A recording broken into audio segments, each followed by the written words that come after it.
ओम श्री परमात्मने नमः। प्रार्थना। वंशीधरं स्तोत्रधरं नमामि मनोरं वरं श्रीकृष्णं मालाधरं धर्मधुरन्धरं च पार्थस्य सारथ्यकरं च देवम् कृतवेदेचां च समर्थशेषां ज्ञानशिवेचां शरणां गतिं च ददाति गीता करुणाद्रभूता गीता जगतो विदाय सञ्जीवनी साधकजीवनीयं प्राप्तिं वरेर्वये सरलं ब्रवीति करोति दूरं प्रतिविघ्नबाधां ददाति शीघ्रं परमात्मसिद्धिं। गीता की महिमा। श्रीमद् भगवद गीता की महिमा अगाध और असीम है। यह भगवद गीता ग्रंथ प्रस्थान त्रय में माना जाता है। मनुष्य मात्र के उद्धार के लिए तीन राजमार्ग प्रस्थान त्रय नाम से कहे जाते हैं। एक है वैदिक प्रस्थान है जिसको उपनिषद कहते हैं, एक दार्शनिक प्रस्थान है जिसको ब्रह्मसूत्र कहते हैं, और एक स्मार्त प्रस्थान जिसको भगवत गीता कहते हैं। उपनिषद में मंत्र है, ब्रह्मसूत्र में सूत्र है और भगवत गीता में श्लोक है। भगवत गीता में श्लोक होते हुए भी भगवान की वाणी होने से ये मंत्र ही है। इस श्लोक में बहुत गहरा अर्थ भरा हुआ होने से इनको सूत्र भी कह सकते। उपनिषद अधिकारी मनुष्यों की काम की चीज है और ब्रह्मसूत्र विद्वानों की काम की चीज है, परंतु भगवद गीता सभी के काम की चीज है। भगवद गीता एक बहुत ही अलौकिक विचित्र ग्रंथ है। इसमें साधक के लिए उपयोगी पूरी सामग्री मिलती है, चाहे वो किसी भी देश का, किसी भी वेश का, किसी भी समुदाय का, किसी भी संप्रदाय का, किसी भी वर्ण का, किसी भी आश्रम का कोई व्यक्ति क्यों न हो। इसका कारण यह है कि इसमें किसी समुदाय विशेष की निंदा या प्रशंसा नहीं है। प्रत्युत वास्तविक तत्व की वर्णन है।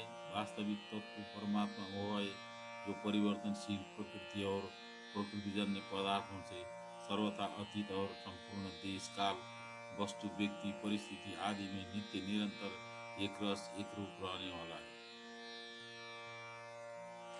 जो मनुष्य जहाँ है और जैसा है, वास्तविक तत्व वहाँ वैसा ही पूर्ण रूप से विद्यमान है, परंतु परिवर्तनशील प्रकृतिजन्य वस्तु व्यक्ति में राग देश के कारण उसका अनुभव नहीं होता। सर्वथा राग देश रहित होने पर उसका स्वतः अनुभव हो जाता है। भगवद गीता का उपदेश महान अलौकिक और इस पर कई टीकाएं और हो गई और कई टीकाएं होती चली जा रही है। फिर भी संत महात्माओं विद्वानों के मन में गीता के नए नए भाव प्रकट होते रहते हैं। इस गंभीर ग्रंथ पर कितना ही विचार किया जाए तो भी इसका कोई पार नहीं पा सकता। इसमें जैसे जैसे गहरे उतर जाते वैसे वैसे इसमें से गहरी बात मिलती चलती जाती है। जब एक अच्छे विद्वान पुरुष के भावों को भी जल्दी अंत नहीं आता, फिर जिनका नाम रूप आदि यावन मात्र अंत अनंत है, ऐसे भगवान के द्वारा कहे हुए वचनों में भरे हुए भावों का अंत आ ही कैसे सकता। इस छोटे ग्रंथ में इतनी विलक्षण है कि अपना वास्तविक कल्याण चाहने वाला किसी भी वर्ण आश्रम देश संप्रदाय मत आदि का कोई भी मनुष्य क्यों न हो, इस ग्रंथ को पढ़ते ही इसमें आकृष्ट हो जाता है। अगर मनुष्य इस ग्रंथ का थोड़ा सा भी पठन पाठन करे तो उसको अपने उद्धार के लिए बहुत ही संतोषजनक उपाय मिलते हैं। हर एक दर्शन के अलग अलग अधिकारी होते हैं, पर गीता की यह विलक्षणता है कि अपना उद्धार चाहने वाले सब के सब इसके अधिकारी है। भगवद गीता में साधनों का वर्णन करने में विस्तार पूर्वक समझने समझाने में एक एक साधनों को कई बार कहने में संकोच नहीं किया गया। फिर भी ग्रंथ का कलेवर नहीं बढ़ा है। ऐसी संक्षेप में विस्तार पूर्वक यथार्थ और पूरी बात बताने वाला दूसरा कोई ग्रंथ नहीं दिखता। अपने कल्याण की उत्कट अभिलाषा वाला मनुष्य हर एक परिस्थिति में परमात्मा तत्व को प्राप्त कर सकता है। युद्ध जैसी घोर परिस्थिति में अपना कल्याण कर सकता है। इस प्रकार व्यवहार मात्र में परमार्थ की कला गीता में सिखाई गई है। अतः इसके जोड़े का दूसरा कोई ग्रंथ देखने में नहीं आता। गीता एक प्रसादिक ग्रंथ है।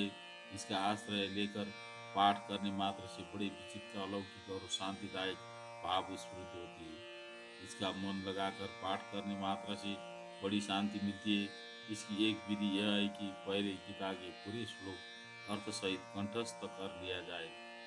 फिर एकांत में बैठकर गीता के अंतिम श्लोक यत्र योगेश्वरो कृष्ण, यहाँ से लेकर गीता के पहले श्लोक धर्म क्षेत्री कुरुक्षेत्री, यहाँ तक बिना पुस्तकीय उल्टा पाठ किया जाए तो बड़ी शांति मिलती है।